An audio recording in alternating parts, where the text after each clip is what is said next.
Shabbat Shalom, everyone, and welcome to our video Devar Torah.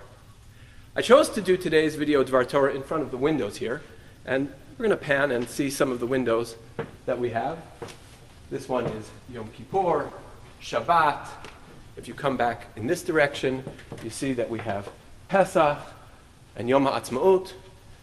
And the windows are the entirety of the Jewish holidays, including Purim, Chanukah. The idea of the holidays, of course, is we celebrate them here in the synagogue. But what is also interesting about the holidays, and you may not have considered this, is they have a bit of a geographical rainbow to them as well. Pesach takes place in Egypt, Purim takes place in Shushan, which is in Persia, in the Middle East. The holiday of Yom HaAtzmaut, I guess we have to say, is Israel, so is Chanukah, but the holidays themselves represent a journey, and perhaps most of all, the holiday of Sukkot represents all of the journeys. What's interesting is that the second of this week's two parshiot, Parshat Masaei, is a detailing, it's a list of the 38 parshiot that take place as we traveled through the desert. Now, many rabbis have asked, why does the Torah need to have 38 separate, detailed geographical indications about where the Jews went over their course of this journey? And I found one of those interpretations to be very meaningful. Rabbi Meir Leibush, the Malbim, speaks of the fact that the journey is about making yourself ready. It's about the fact that it's actually detailed as the 38 years, the Masaei, the travels from Mitzrayim, not the travels to Israel.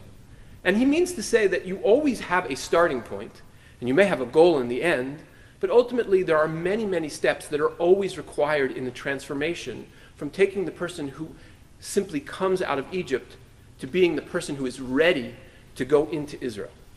And it's about the many transformations in life. The idea that these are slow, they're methodical, they take time. And Malbim says that really Hashem was placing the Jewish people in this sort of education course, that they would only move on from one place once they had developed a lesson, once they had practiced, they had moved from one stage of their development to the next stage. And I think it's a very interesting insight, because the Malbim himself traveled enormously over the course of his life. Just going to give you a brief detailing of his life. He was born in Volnia, he then studied in Warsaw, he became the rabbi of Reshin and then Kempen, and then he became the rabbi of Budapest, where his enemies, he was a very sort of traditionalist rabbi, and his enemies had him thrown into prison. Moses Montefiore has to argue to get him out of prison, and then he goes and travels to 3 or 4 different cities, including Mogilev in the Soviet Union, Königsberg. He's even offered the chief rabbi of New York City, which he does not take. He rejects that offer, and unfortunately he dies in his journey to his last position. He dies on Rosh Hashanah on his final journey. What the Malbim's life story teaches us is that he knew what journeys were about, and he knew that they weren't things that were transformations of a moment. I think there's a very important lesson for today, because the news cycle today is all about what's new. It's about who's an overnight success. It's about the image that is curated for hundreds of hours, but looks like it comes off effortless.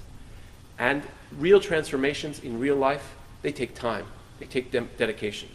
One of the things that is a blessing of this time is that we have a lot of time that we get to spend at home. It's time where we can develop our knowledge of Hebrew, our knowledge of Torah. We could develop a skill. We could learn to play an instrument. There are many ways in which a person could develop. And I think that the lesson of the Malbim and the lesson of these journeys for 38 years is that transformations really are slow. They take dedication. We knew that the ultimate goal was to get into Israel, but it took a long time for us to get from our starting point in Egypt to the ultimate place of getting to where we needed to be in Israel. Remember, this is a long journey, but we have a lot of opportunity, a lot of skills, a lot of tools to help ourselves get there. We just need to have the patience. Shabbat Shalom.